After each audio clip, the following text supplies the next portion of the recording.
The intelligent investor अध्याय 2।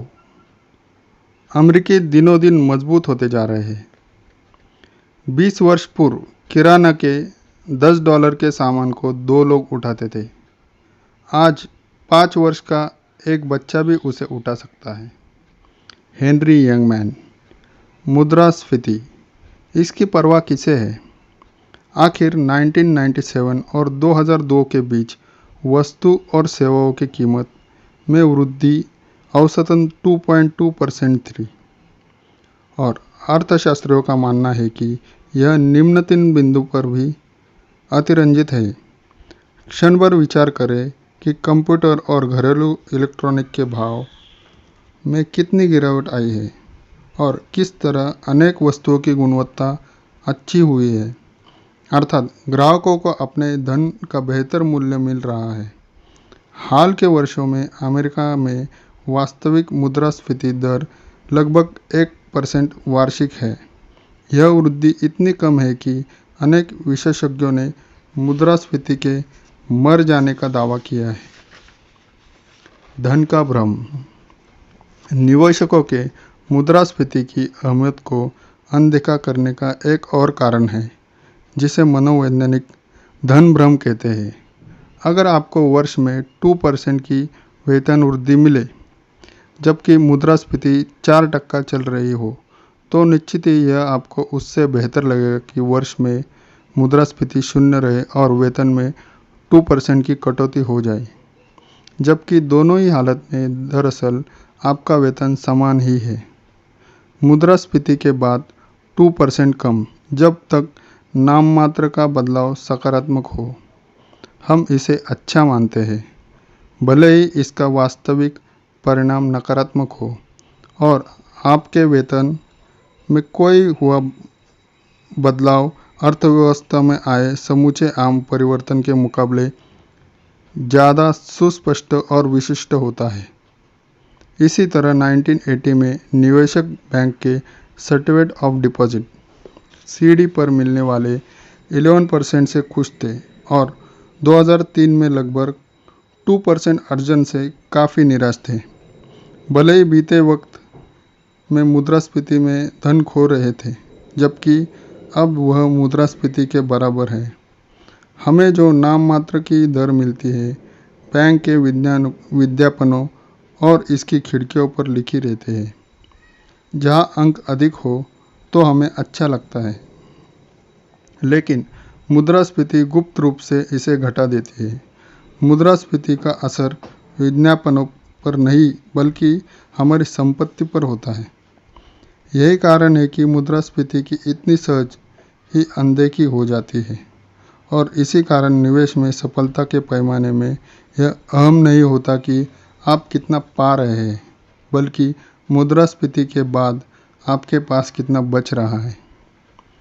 और भी बुनियादी बात यह है कि इंटेलिजेंट इन्वेस्टर को अप्रत्याशित और अनपेक्षित को लेकर हमेशा सावधान रहना चाहिए। मुद्रास्फीति के जीवित होने पर यकीन करने के 3 अच्छे कारण हैं। हाल ही 1973 टू 1982 के दौरान अमेरिका अपने इतिहास की सबसे कष्टकारी मुद्रास्फीति से गुजरा। जैसा कि कंज्यूमर प्राइस इंडेक्स ने आकलन किया, इस अवधि के दौरान भाव दुगने से अधिक हो गए थे। लोग लगभग 9% की वार्षिक दर तक बढ़ गए थे। 1979 में ही मुद्रास्फीति 13.3 हो गई थी, जिससे अर्थव्यवस्था पंगु हो गई और जिसे स्टैगफ्लेशन नाम से जाना गया। और इससे अनेक टीकाकारों ने सवाल उठाए कि क्या अमेरिका वैश्विक बाजार से मुकाबला कर सकेगा। 1973 के आरंभ में जिन वस्तुओं और सेवा का भाव 100 था, 1982 के अंत तक वह 230 हो गए थी, जिससे $1 का मूल्य सिकुड़कर 45 सेंट से भी कम हो गया था। इस स्थिति से गुजरने वाला कोई भी व्यक्ति संपत्ति के ऐसे विनाश पर मजाक नहीं करेगा। कोई भी समझदार व्यक्ति इस जोखिम के प्रति सुरक्षित रहने में चूक नहीं करेगा, क्योंकि यह वापस लौट सकता है। 1960 से दुनिया भर के बाजार आधारित देशों का 69% हिस्सा कम से कम एक वर्ष तक त्रस्त रहा है, जिसमें मुद्रास्फीति की वार्षिक दर 25% या अधिक तक पहुंच गई थी। मुद्रास्फीति की उन अवधियों ने निवेशकों की क्रय शक्ति और औसतन 53% तक नष्ट कर दिया था। यह मूर्खता ही होगी अगर हम यह सोचें कि अमेरिका इस तरह के विनाश से किसी भी तरह बच सकता है। लेकिन अगर हम यह सोचते हैं कि ऐसा फिर कभी नहीं होगा, तो हम उससे भी बड़े मूर्ख होंगे। बढ़ते दामों से अंकल सैम को डॉलरों में उधार चुकाने का मौका मिला, जो मुद्रास्फीति के कारण सस्ते हो गए थे। मुद्रास्फीति का संपूर्ण निर्मूलन नियमित रूप से धन उधार लेने वाली किसी भी अर्थव्यवस्था के आत्महित के खिलाफ है। आधा बचाओ। तो फिर इंटेलिजेंट इन्वेस्टर मुद्रास्फीति से बचने के लिए क्या कर सकता है? इसका मानक जवाब शेयर खरीदना है, लेकिन यह पूरी तरह सच नहीं है, जैसे कि आम तौर पर दिए जाने वाले जवाब अक्सर होते हैं। चित्र 2.1 1926 से 2002 तक मुद्रास्फीति और शेयरों के भाव के बीच रिश्ते को दर्शाया है। जैसा कि आप देख सकते हैं कि जिन भी वर्षों में उपभोक्ता वस्तुओं व सेवाओं के दाम कम हुए हैं, जो के बाईं तरफ है, शेयरों से रिटर्न भी खराब रहे, जिनमें बाजार मूल्य के 43% कम आई। जब मुद्रास्फीति 6% से ऊपर गई, जो कि वर्षों में ग्राफ की दाईं तरफ है, तब शेयर भी डूब गए। शेयर बाजार ने 14 वर्षों में 8 में नुकसान उठाया, जिनमें मुद्रास्फीति 6% से अधिक थी। इन 14 वर्षों का औसत रिटर्न 2.6 था। जहां थोड़ी मुद्रास्फीति से कंपनियों को अपने कच्चे माल की बड़ी लागत को ग्राहकों पर डालने का मौका मिल जाता है, वही अधिक मुद्रास्फीति से विनाश होता है, जिससे उपभोक्ताओं में मजबूरन अपनी खरीद में कटौती करनी पड़ती है और पूरी अर्थव्यवस्था में मंदी दिखने लगती है। ऐतिहासिक प्रमाण साफ है। 1926 में शुद्ध शेयर बाजार डेटा के आने के साथ ही इनमें 64 पंच वर्षीय अवधियां शामिल रही। इन 64 में 50 पंचवर्षीय अवधियों में शेयर के भाव मुद्रास्फीति से अधिक रहे। यह प्रभावशाली लेकिन अपूर्ण है। इसका मतलब हुआ कि लगभग हर 5 में से एक बार शेयर मुद्रास्फीति का मुकाबला करने में विफल रहे। बचने के 2 लघु नाम। सौभाग्यवश आप मुद्रास्फीति से बचने के लिए शेयरों के अलावा किसी भी चीज़ का उपयोग कर सकते हैं। जैसा कि ग्राम ने अंत में लिखा है, निवेशकों के लिए मुद्रास्फीति के खिलाफ 2 योद्धा हमेशा मौजूद रहे। REIT real estate investment trust या REIT ऐसी कंपनियों है जो व्यावसायिक व आवासीय संपत्तियों के स्वामी होती है और इनसे किराया वसूलती है। रियल इस्टेट म्यूचुअल फंड के साथ मिलकर REIT मुद्रास्फीति से जमकर टक्कर लेती है। इनमें सबसे अच्छा वैनगार्ड REIT इंडेक्स फंड है। अन्य अपेक्षाकृत कम कीमत वाले विकल्पों में Cohen and Steers realty shares, Columbia real estate equity fund और Fidelity real estate investment fund मौजूद है।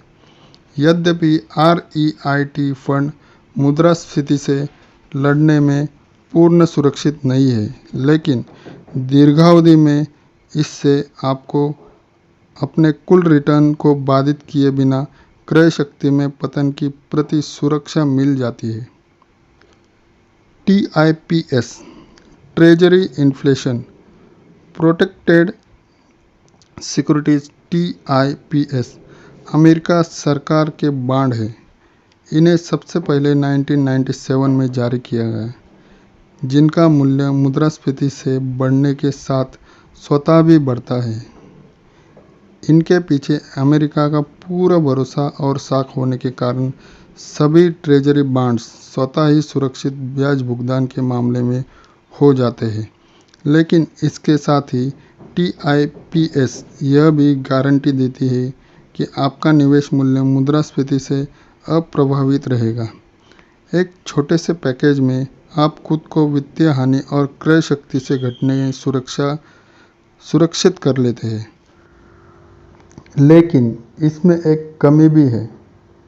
जब भी मुद्रास्फीति बढ़ने से आपके TIPS बॉन्ड का मूल्य बढ़ता है तो इंटरनल रेवेन्यू सर्विस इस मूल्य वृद्धि को कर योग्य आय के तौर पर लेती है।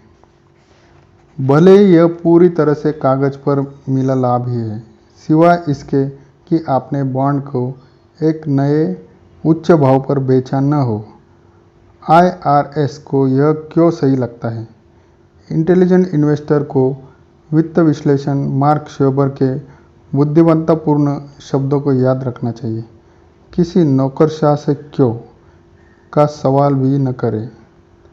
इस तंग करने वाली टैक्स जटिलता के कारण TIPS टैक्स छूट प्राप्त सेवानिवृत्ति खाते जैसे IRA, कियोग या 401k के लिए सबसे उचित है, जिसमें आपकी कर योग्य आय बढ़ती नहीं है। आप TIPS को सीधे अमेरिकी सरकार से खरीद सकते हैं या इन्हें कम लागत वाले mutual fund, Vanguard inflation protected securities या Fidelity inflation protected bond fund से भी खरीद सकते हैं। इसे सीधे खरीदें या फंड के माध्यम से। TIPS आपके रिटायरमेंट फंड के अनुपात का आदर्श विकल्प है, जिसे आप अन्यथा नकद रखते हैं। इन्हें ट्रेड न करें। TIPS छोटी अवधि में अस्थिर हो सकते हैं, इसलिए ये बतौर स्थायी जीवन पर्यंत होल्डिंग के तौर पर सबसे अच्छा काम करते हैं। अधिकांश निवेशकों के लिए अपनी रिटायरमेंट आस्तियों में से कम 10% का आवंटन TIPS में करना अपने धन के हिस्से को पूर्णतः सुरक्षित तथा मुद्रास्फीति के लंबे अदृश्य नाखूनों से दूर रखने की बुद्धिमत्तापूर्ण तरीका है। आपका दिन शुभ हो। धन्यवाद।